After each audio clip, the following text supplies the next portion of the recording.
BRS మూకలు దాడి చేస్తే పరిగెత్తించి కొడతామని మాజీ ఎమ్మెల్యే మైనంపల్లి హనుమంతరావు ఆగ్రహం వ్యక్తం చేశారు.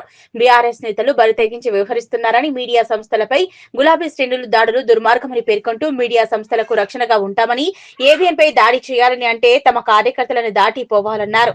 రాధాకృష్ణ నిజామాబాద్ వాసి అని అన్నారు. పార్టీ గ్రాఫ్ పడిపోతుండటంతో ఆంధ్ర తెలంగాణ అనే విభేదాలు తీసుకొచ్చి రెచ్చగొట్టడానికి చూస్తున్నారని అన్నారు. ఏబీఎన్, ఆంధ్రజ్యోతి సంస్థలకు రక్షణగా మేముంటామన్నారు. ఏదైనా తప్పుగా రాస్తే న్యాయపరంగా చర్యలు తీసుకోవాలే తప్ప చట్టాన్ని చేతిలోకి తీసుకుని దాడులు చేస్తామంటే చూస్తూ ఊరుకునే ప్రసక్తి లేదని, ఇకపై మీడియా సంస్థలపై అమాయక ప్రజలపై దాడులు చేశారో ఖబర్దారని మీ అంతు చూస్తామని హెచ్చరించారు. నిన్న వార్తల్లో చూడడం జరిగింది. ఏబిఎన్ ఆంధ్రజ్యోతిపై బీఆర్ఎస్ దాడి చేస్తామని చెప్పి ఒక్కసారి గమనించాలి. దాడి చేసిన వాళ్ళు ఎందుకంటే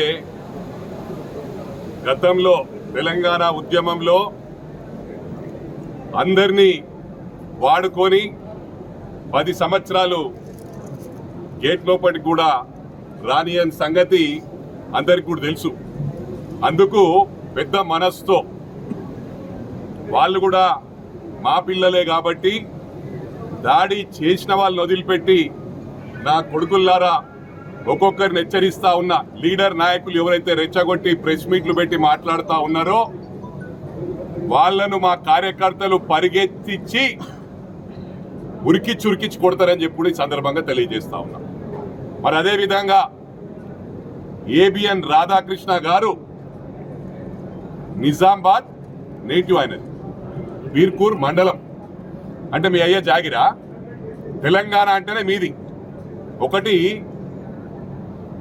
గుండె మీద చేసుకొని ఆత్మ పరిశీలన చేసుకోవాలా. జిహెచ్ఎంసీ ఎలక్షన్స్ మునుపు ఇదే కేసీఆర్ గారు ఆంధ్ర వాళ్ళకి ఏదైనా కష్టం వస్తే వాళ్ళ కాలుకు ముళ్ళు గుచ్చుకుంటే నా పంటితో తీస్తా అన్నాడు. మర్చిపోయిందిరా? అంటే రాజకీయ లబ్ధి కోసం ఏదైనా మాట్లాడతారు మీరు. మరి అదే విధంగా గమనించాలా, మొన్న రాష్ట్రం మొత్తం చీగొట్టిరు మిమ్మల్ని. గ్రేటర్ హైదరాబాద్లో సీమాంధ్ర వలన, అదేవిధంగా అన్ని రాష్ట్రాల ప్రజల వలన, అంటే గ్రేటర్ హైదరాబాద్ అంటేనే మినీ ఇండియా. మీకు వచ్చిన సీట్లే గ్రేటర్ హైదరాబాద్లో.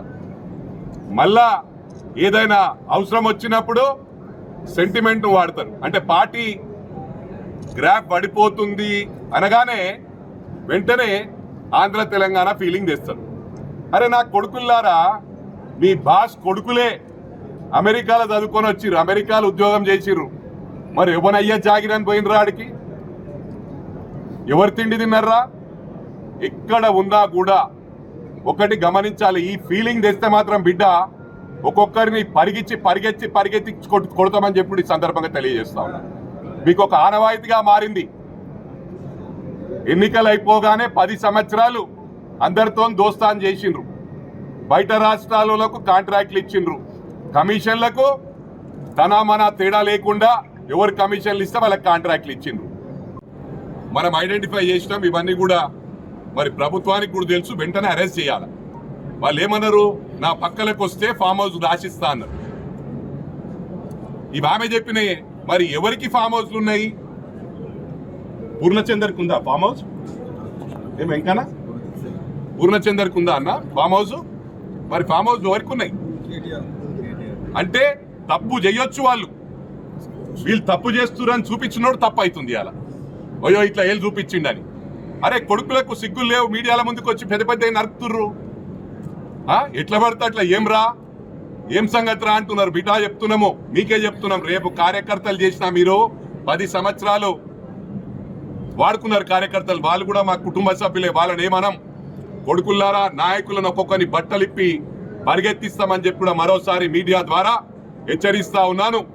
రాధాకృష్ణ గారికి పూర్తిగా అండగా ఉంటాం, మీడియాకు పూర్తిగా అండగా ఉంటాం.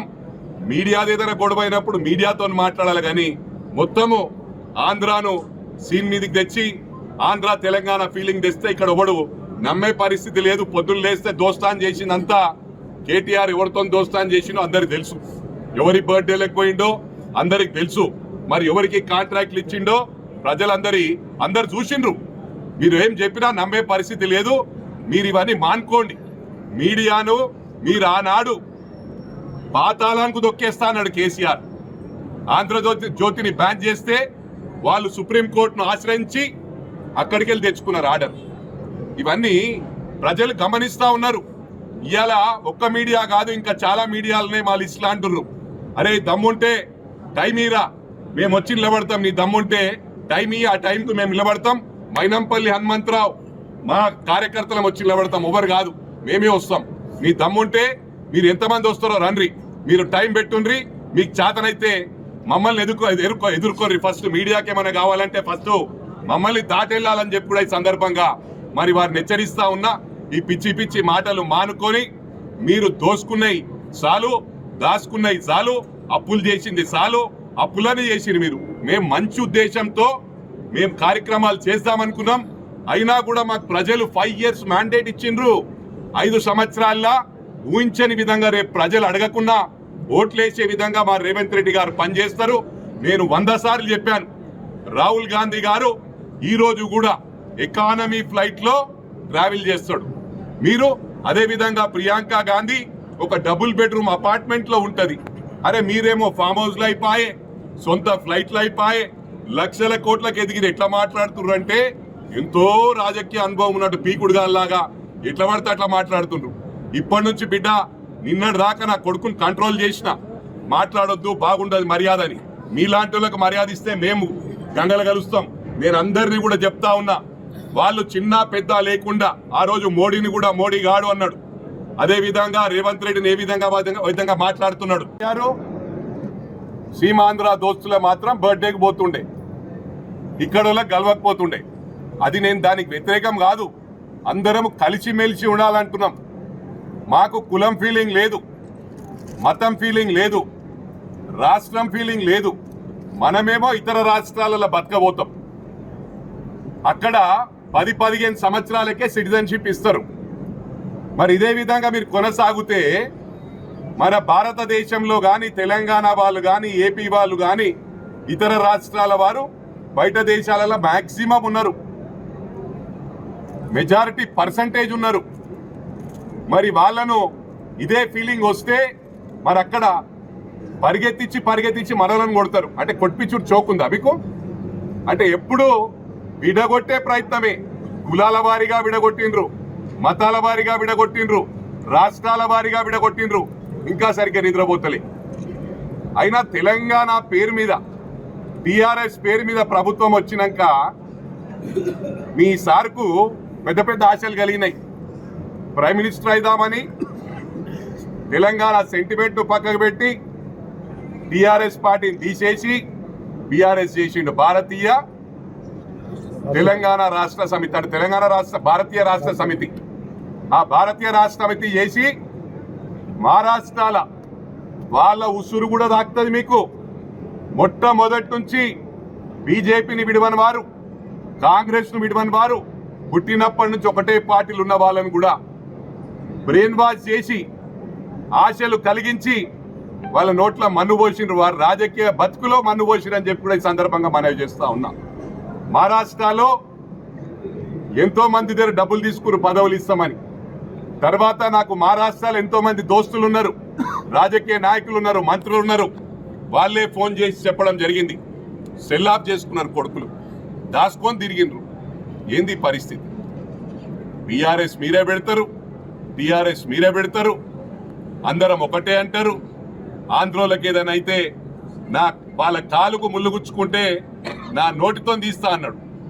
అవన్నీ మర్చిపోయి ఇవాళ మళ్ళా పార్టీ గ్రాఫ్ పడిపోతుందంటే సెంటిమెంట్ను వాడుకుందామని ప్రజలందరూ గమనిస్తున్నారు. ప్రజలందరికీ తెలుసు రాధాకృష్ణ గారు నేటివ్ ఆఫ్ తెలంగాణ.